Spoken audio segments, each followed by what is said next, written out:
ప్రభుత్వ ఆదేశాల మేరకు బదిలీలు న్యాయ వ్యవస్థ స్వయం ప్రతిపత్తిని దెబ్బతీస్తున్నాయని అన్నారు సుప్రీంకోర్టు న్యాయమూర్తి ఉజ్జల్ భుయాన్. కేంద్రం సూచన మేరకు జస్టిస్ అతుల్ శ్రీధర్ను మధ్యప్రదేశ్ హైకోర్టు నుంచి అలహాబాద్ హైకోర్టుకు బదిలీ చేస్తూ కొలీజియం తీసుకున్న నిర్ణయం పట్ల తన అసమ్మతిని వ్యక్తం చేశారు. కొలీజియం వ్యవస్థలో కార్యనిర్వాహక జోక్యాన్ని ఇది వెల్లడిస్తుందని అన్నారాయన. ఇది చాలా దురదృష్టకరమని వ్యాఖ్యానించారు. ప్రభుత్వానికి వ్యతిరేకంగా అసౌకర్యకరమైన ఉత్తర్వు జారీ చేశారనే కారణంతో న్యాయమూర్తిని ఒక హైకోర్టు నుంచి మరొక హైకోర్టుకు ఎందుకు బదిలీ చేయాలని జస్టిస్ శ్రీధరన్ పేరు చెప్పకుండానే జస్టిస్ భుయాన్ ప్రశ్నించారు. ప్రభుత్వ ఆదేశాల మేరకు బదిలీలు న్యాయ వ్యవస్థ స్వయం ప్రతిపత్తిని దెబ్బతీస్తున్నాయని అన్నారు ఉజ్జల్ భుయాన్.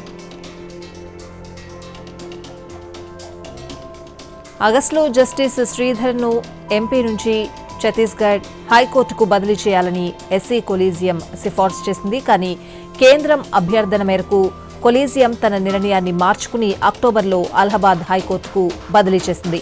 ప్రభుత్వానికి అసౌకర్యంగా ఆదేశాలు జారీ చేసినందుకు ఆయనపై శిక్షార్హమైన చర్యగా చాలా మంది న్యాయ నిపుణులు అభివర్ణించారు.